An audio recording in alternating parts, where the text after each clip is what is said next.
حیات کے پیکر حضرت عثمان غنی رضی اللہ تعالیٰ عنہ وہ شان والے تھے. جب غزوہ تبوک کا موقع آیا نا، غزوہ تبوک کا موقع، تو حضور نے فرمایا یار جنگ تبوک کے لیے کچھ خرچ جمع کرو، اللہ کے راستے پہ خرچ کرنا. یاد رکھیے گا حضور کا یہ طریقہ تھا، اللہ کے راستے پہ خرچ کرنے کے لوگوں سے کہتے تھے کہ خرچ کریں.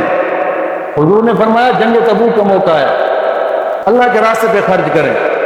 حضرت ابوبکر صدیق رضی اللہ تعالیٰ عنہ گھر گئے، سارا مال اٹھایا، سارا مال، یہاں تک کہ در و دیوار پر بھی ہاتھ پھیرتے رہے کہیں سوئی رہ تو نہیں گئی، سب کچھ پیش کر دیا حضور. حضرت عمر فاروق گئے، انہوں نے بھی آدھا مال دے دیا، اور صحابہ نے بھی خدمت کی. جب ہو گیا سارا، حضور نے فرمایا 1000 فوجی کا خرچہ کون اٹھائے گا؟ یاد رکھیے گا 1000 فوجی کا خرچہ کیا ہے؟ 1000 فوجی ہے تو 1000 گھوڑا بھی ضروری ہے جو جنگ لڑ سکے. 1000 فوجی ہے تو 1000 تلواریں بھی اس کے لیے ضروری ہے. 1000 فوجی ہے تو 1000 جیکٹ لوہے والی پہننے کے لیے وہ بھی ضروری ہے. 1000 فوجی ہے تو 1000 زرہ بھی ضروری ہے. حضور نے فرمایا 1000 فوجی کا خرچہ رہتا ہے، کون اٹھائے گا؟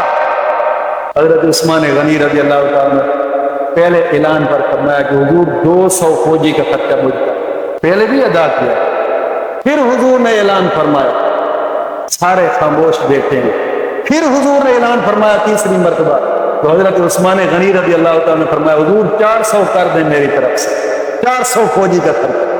پھر حضور نے اعلان فرمایا، حضرت عثمان غنی فرماتے میرا سینہ تریجنے لگا، یار میرا محبوب ہو کر بار بار اعلان کرتا رہے کہ کوئی اللہ کے راستے میں لگا دے. حضرت عثمان غنی رضی اللہ تعالیٰ کہتے ہیں یا رسول اللہ 1000 فوجی کا خرچہ میں دوں گا، پورے 1000 فوجی کا خرچہ. یاد رکھیے گا راوی لکھتا ہے حضرت عثمان غنی رضی اللہ تعالیٰ کے پاس گھر بار سب کچھ، جو کچھ بیچنا وہ بیچ ڈالے، سب کچھ بیچ کر، تب بھی 800 فوجی کا خرچہ ہوتا تھا، 200 فوجی مزید بھی بچتا تھا. فرماتے ہیں میں نے ادھر سے مانگے، ادھر سے مانگے، ادھر سے مانگے، ادھر سے مانگے، 1000 فوجی کا خرچہ مکمل کر دیا اور حضور کی بارگاہ میں پیش کیا. حضور فرماتے ہیں عثمان میری طرف سے تمہیں جنت کی بشارت ہے.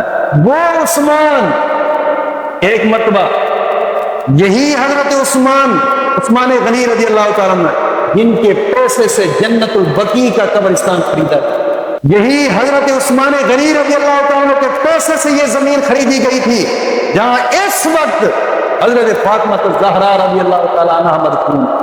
یہ وہ زمین ہے جو حضرت عثمان غنی نے اپنے پیسوں سے گفٹ کی تھی. اسی زمین کے اندر اما عائشہ صدیقہ رضی اللہ تعالیٰ عنہ مدفون ہے، اور اسی زمین کے اندر حضور کے صحابہ مدفون ہے، اور بھی حضور کی ازواج مطہرات بھی اسی زمین کے اندر مدفون.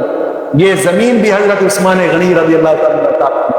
آج لوگ بھائی کئی باتیں کرتے ہیں نا عثمان غنی، یا کتنا سچ سوچتے. عثمان غنی کی قربانیاں تو دیکھتے، جن اہل و بیت کے دعوے کا تم دعویٰ کرتے ہو. حضرت فاطمہ الزہرا رضی اللہ تعالیٰ عنہ کی قبر کس کے قبرستان میں؟ وہ زمین حضرت عثمان غنی نے تو دی تھی.